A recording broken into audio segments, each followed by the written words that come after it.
سلام، من سینا هستم از چنل افندرس. به اولین اپیزود از برنامه بست مووی خوش اومدید.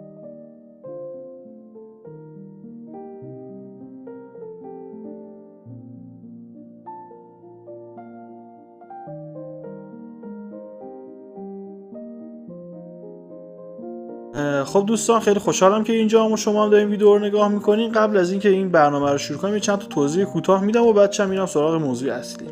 موضوع اول این که الان دارم این برنامه رو ضبط میکنم، قبل از این ضبط کرده بودم ولی قسمت اول رو متاسفانه از دست دادم، برای همین دوباره دارم ضبطش میکنم. اگر تغییراتی میبینیم به خاطر اینکه این داره الان ضبط میشه و قسمت‌های دیگه قبل‌تر از این ضبط شده. و موضوع دوم توضیح خود برنامه. من تصمیم گرفتم تو این برنامه یک سری از فیلمایی که خودم خیلی دوستشون دارم، بهشون علاقه‌مندم و واقعا از نظر من فیلمای خوبی ان رو به شما معرفی کنم تا شما هم بتونین ببینید. پس دیگه وقت رو تلف نمی‌کنم، بریم سراغ قسمت اول که فیلم هاراگیری هستش.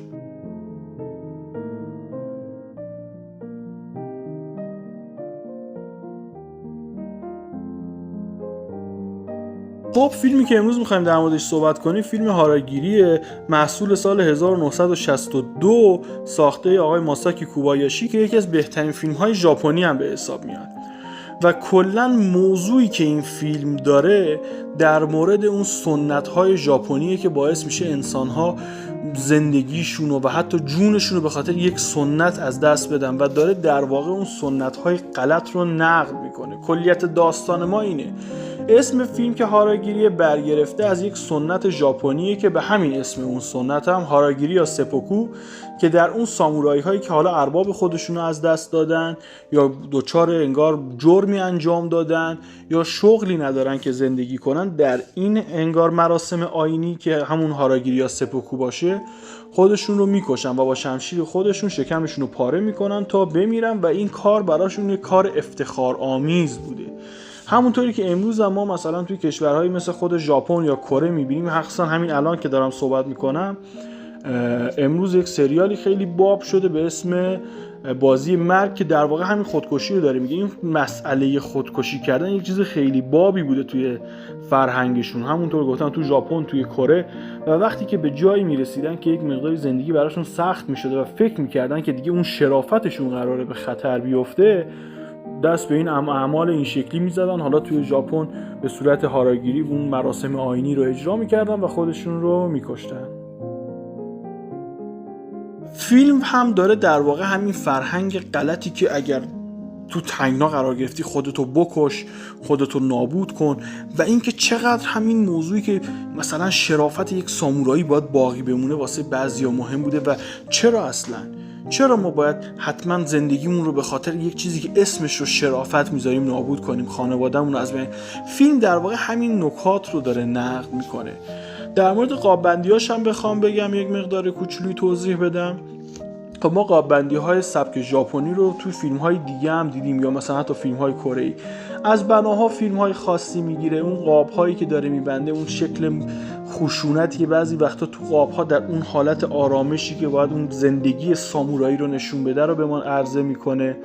موسیقی فیلم در واقع از سازهای سنتی ژاپنی استفاده شده برای موسیقی فیلم که واقعا روح من رو نوازش میکنه و واقعا من خودم از این موسیقیش لذت میبرم.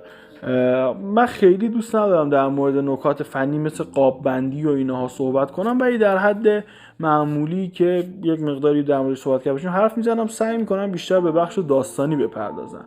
و در نهایت هم در مورد ریتم فیلم بخوام بگم، ریتم فیلم اول آروم شروع میشه و هر چی به سمت آخر فیلم میریم ریتم تندتر میشه و نمیذاره شما از پای فیلم بلند شین و کاملا توی اون عمق فیلم فرو میبرتون اون ریتم و نمیذاره ازش دور بشین که مثلا خسته بشین، حوصلتون سر بره. و بریم یکم در مورد داستان صحبت کنیم. از اینجا اسپویل هستش که میخوام حرف بزنم، پس اگه فیلمو ندیدین بهتون پیشنهاد میکنم اول فیلم رو ببینین و بعدش به اینجا بیاین. و قبل از این که برم اون حالت اسپویل تور هم بگم، اگر از ویدیو خوشتون اومد و این سب ویدیوها رو دوست دارین حتما کانال ما رو سابسکرایب کنید و برای حمایت از ما لایک فراموشتون نشه. و وقتی هم که فیلم رو دیدین یا اگر نظری داشتین در مورد حرفهای من، چه در مورد حرفهای من چه انگار فیلم، حتما تو کامنت ها بهم بگید، من ازشون استفاده میکنم، کمک میگیرم تا هم برنامه بهتر بشه، هم بتونیم با هم بیشتر از اون فیلمی که دیدیم لذت ببریم. یک تیکای کوچولویی از فیلم رو ببینیم و بعد چند برگردیم با هم دیگه در مورد فیلم، انگار داستان فیلم بیشتر صحبت کنیم. داستان فیلم ما از جای شروع میشه که یک فرد که خودش هم یک سامورایی کهنه‌کار و انگار قدیمیه به یکی از قصرهای افراد نجیب زاده ژاپن میره، انگار به قصر یک نجیب زاده میره و ازش میخواد که مراسم آیینی هاراگیری رو توی قصر اون به انگار انجام بده. اون مراسم وقتی که ما میبینیم که اون فرد میره داخل قصر، بهش میگن که یک نفری هم قبل از تو بوده که این مراسم رو اینجا انجام داده و مرده و همونجا اون مرد هم اعلام میکنه که آره من با اون نفر قبلا تو اون کاخی که بودم، تو اون جایی که کار میکردم، اونم هم توی همونجا بوده و انگار ما با هم همکار بودیم ولی شناخت زیادی نسبت بهش نداشتم.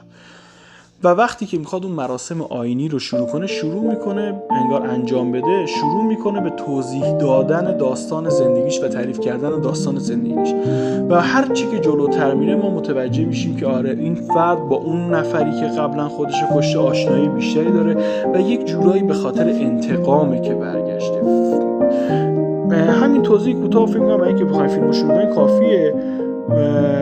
داستانش رو ببینیم بهتره، چون اون فرد میبینیم که مثلا مثل پسرش بوده، دامادش بوده، با دخترش ازدواج کرده بوده و به خاطر خانوادهش فداکاری رو انجام میده که شاید به عقیده بقیه یک کار بد و ناپسند بیاد، یک کار بیشرمانه بیاد و همین جایی که داره نقل میکنه. توی فیلم یک سری نمادا هم هست، حالا این نمادا رو به دید من اومده بهتون میگم، شاید شما هم مثلا تو فیلم دیدین خوشتون اومد. یک زره سامورایی هست توی فیلم که افراد اون کاخ خیلی بهش احترام میذارن و انگار پیشوای اینها و بزرگ اینها بوده که از زرهش به عنوان یک حالت بتگونه نگهداری میکنه. وقتی سامورایی قصه ما میاد اونجا و انگار اون نبرد نهاییش رو با اون خیر و شر اونها انجام میده، اون بت رو سرنگون میکنه.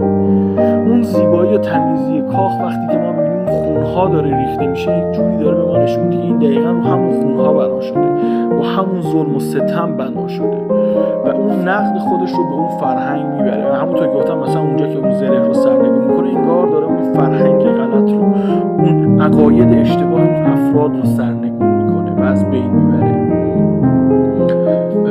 داستان تعریف کردن یا یک موضوع دیگه که توی فیلم هست که اینم حالت نمادین داره، وقتی که با اون سه نفری که دشمن اصلیش بودن و باعث مرگ اون دامادش شدن درگیر میشه، موهای اونها رو قطع میکنه و سرشون رو قطع نمیکنه و اینطوری انگار بیشتر داره بی‌آبروشون میکنه. من توانایی این که شما رو بکشم داشتم ولی شما در حد این حد نبودین که بخوام بکشمتون، حتی اینقدر ارزش نداشتین که شما رو بکشم و موهاتون رو قطع کردم. کلیتی که از فیلم به نظر من اومد همینه. فیلم خوبیه. من توی قسمت بعدی به فیلم امتیازم دادم، حالا توی اپیزود بعدی ببینین، اینجا دیگه امتیاز نمیدم بهش و کلیتش همین دیگه. خیلی خوشحال شدم که با این برنامه اینجا بودم و تونستم ساعتی باهاتون صحبت کنم و امیدوارم از برنامه لذت برده باشین. همونطور که قبلتر از این گفتم سابسکرایب فراموش نکنین و با لایکاتون هم از ما حمایت کنین و همینطور اگه فیلم رو دیدین نکته‌ای به نظرتون رسید حتما تو کامنت ها بذارین که هم من ببینم و ازش لذت ببرم از فیلم بیشتر و هم بقیه دوستان ببینن. اگه نکته خیلی جالبی هم بود توی یک شورت ویدیو میذارم تا با هم بیشتر بفهمیم و از فیلم بیشتر لذت ببریم. تا بعد، خداحافظ.